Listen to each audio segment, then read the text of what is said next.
The gentleman is recognized for his nomination. Madam Clerk, I am honored to rise tonight to nominate my good friend, the gentleman from California, Kevin McCarthy, to serve as Speaker of this House.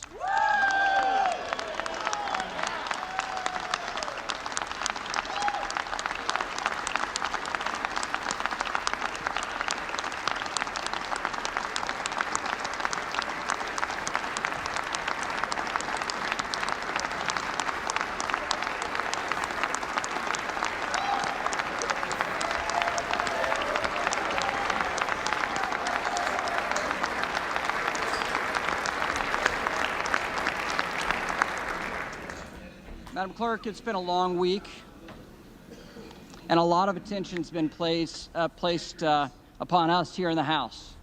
But then again, I state that to the most famous woman in Washington this week.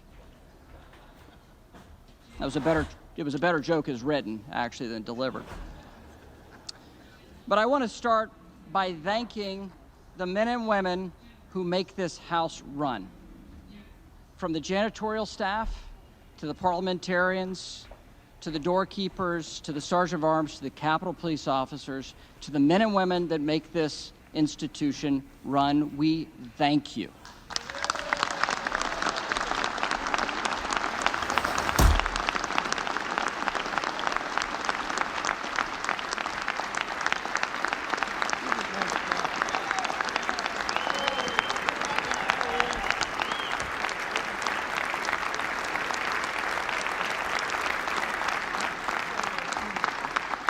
And at this day, and a source of charity, we'd even thank the Capitol Press Corps for sitting on floors. That, too, was actually funnier on the paper than how it delivered. I don't know why you asked me to do this, Kevin. Look, the President has called this process an embarrassment. Talking heads have labeled this chaos and a mess, and some would call it shambolic even. But it's called democracy. And this is a hallmark of a free society where every voice and every vote counts.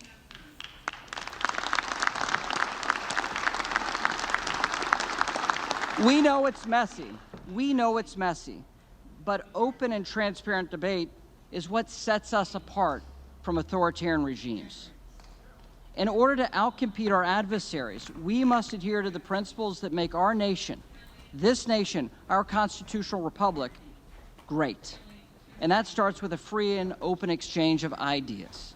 And that's exactly what we've done this week. To some, it may have felt like Congress was on hold. But the alternative, a government that assembles with no input from the representatives elected by the people, is a far worse alternative. And these constitutional principles we're adhering to in this complicated process of setting up the House. Over these last few days, Kevin McCarthy has allowed this process to work among House Republicans. And he's empowered members to come together to find consensus on behalf of conservative policy and a greater involvement of all voices throughout our conference. We've all played a part. We have all played a part, whether it's the dean or members who've just been waiting for 4 days and voting loyally. It's Kevin's leadership style that's been lacking in this institution for too long. It's the same style Kevin employed with each of us as we developed our policy proposal, A Commitment to America, a plan that works to secure our border and stop the flow of fentanyl into our communities, to give Chairman Comer and Chairman Jordan the tools they need to hold the Biden administration accountable for their failures, and to take China on and end the president's COVID emergency powers that have been abused far too many times. To finally reopen the People's House, empower our standing committees, and get people back to regular order here on the House floor. And countless other conservative solutions that are very powerful and good for constituents in Bakersville or Lincolnton, North Carolina. Madam Clerk, I'm one of the few members left on the Republican side who's had the pleasure of serving with Kevin for the entirety of his tenure in the House. In those years, I've worked closely with Kevin in a variety of different capacities. And, well, he's a good friend. But serving with him in these capacities has meant that I've heard every one of his stories. And the stories of Kevin O's Deli I've heard way too many times. I don't know if you've heard that he won the lottery as well. Those stories, I could recount them chapter and verse. He's a dear friend. But all of you have heard these stories too. And it's also, by my seat, able to watch him on a front row seat as he's grown as a leader. And especially this week, how he's grown as a leader. He knows more about members than they know about themselves.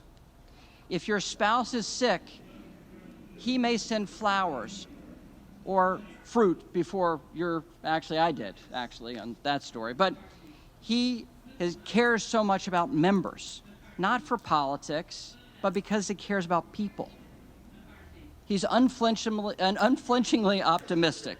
The glass is always half full. That's been a hell of a trait, especially this week. He's relentless. The man does not quit.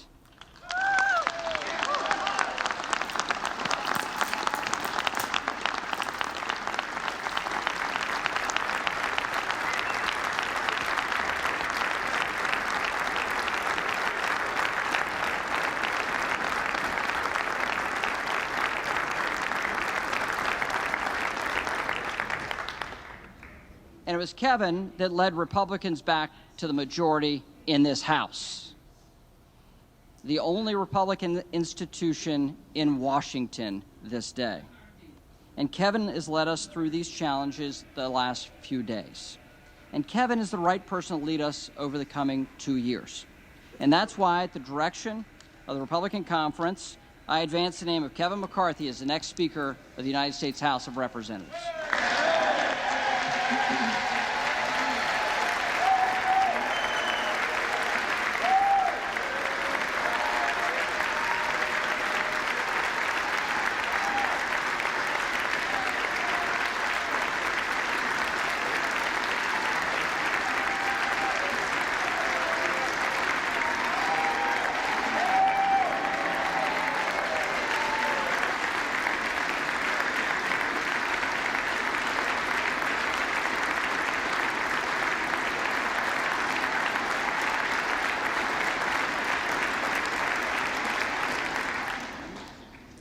For what purpose does the gentleman from California rise? Madam Clerk, I rise to nominate Hakeem Jeffries for Speaker of the House.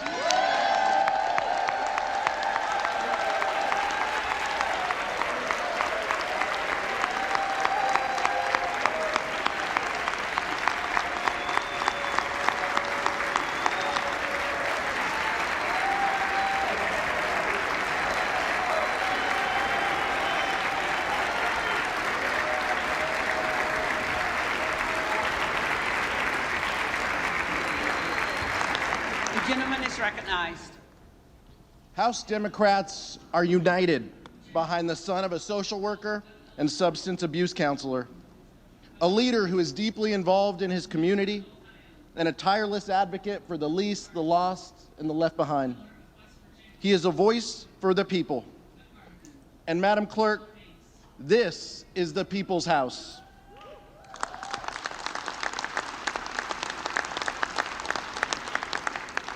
Two years ago today, duly elected members of this body gathered here to certify the results of a free and fair election.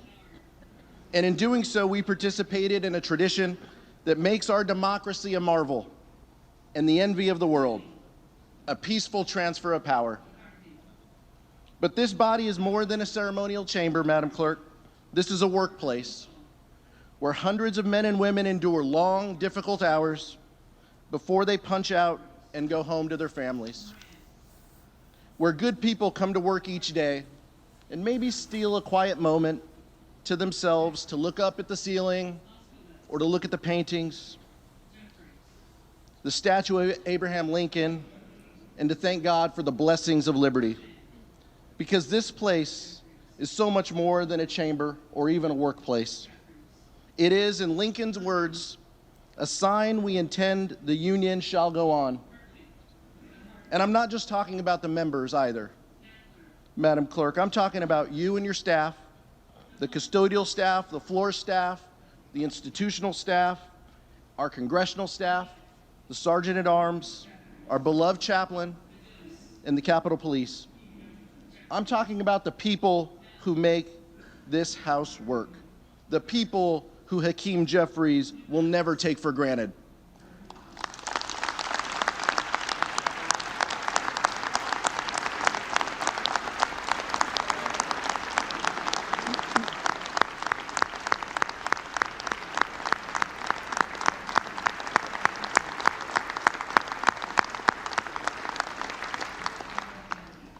Two years ago, Madam Clerk, we witnessed this place under siege by a violent mob who desecrated this building and the other chamber. But this feels a little familiar.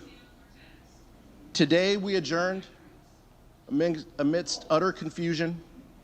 Only this time, we're returning in the dark of night, not to cast a vote to bring this country together and to do our jobs, but one that will set the path toward division and default.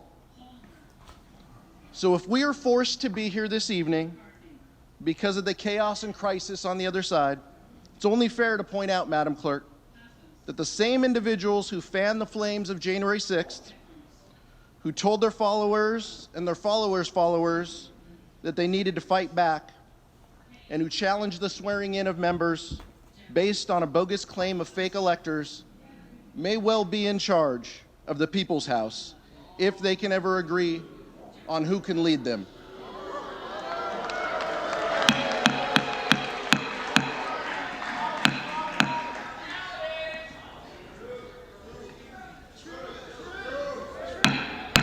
Will the House be in order? That's why House Democrats stand united behind Hakeem Jeffries. Hakeem is the only candidate in this race for Speaker who will defend this democracy. He is the only candidate in this race willing to call out the lie that the election was stolen. And he is the only candidate in this race who thinks that everyone involved on January 6th ought to be held accountable regardless of the positions they hold in power.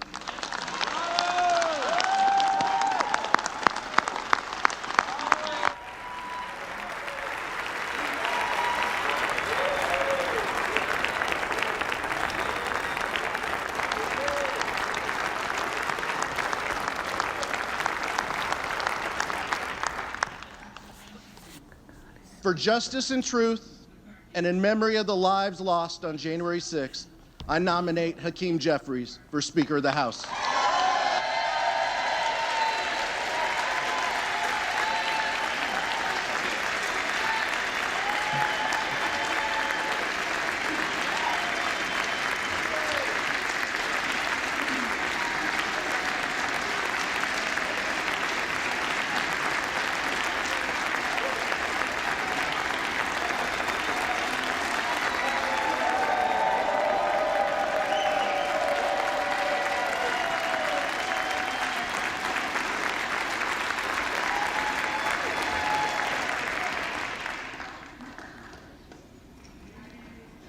The reading clerk will call the roll.